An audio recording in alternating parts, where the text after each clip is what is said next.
শুনে রাখুন, ইবনুল কাইয়্যিম রাহিমাহুল্লাহ বলেছে, মুসলমানদের কোনো ধর্মীয় অনুষ্ঠানকে কেন্দ্র করে আপনি তাকে শুভেচ্ছা জানাতে পারেন না। কি বলে?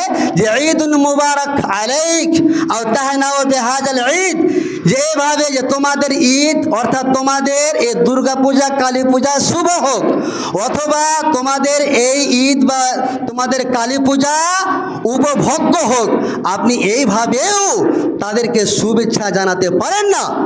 ইবনুল কাইয়্যিম রাহিমাহুল্লাহ বলেছেন, যদি এরকম কোনো ব্যক্তি বলে তাহলে ফাহারামুন, সেই ব্যক্তি হারাম কাজ করলো, সেই ব্যক্তি হারাম কাজ করলো বিল ইত্তিফাক। যতগুলো ভালো ভালো উলামায়ে কেরামগণ রয়েছেন সবারই একমত, যদি এরকম কেউ আচরণ করে কোনো মুসলিম, তাহলে সেই ব্যক্তি হারাম কাজ করলো।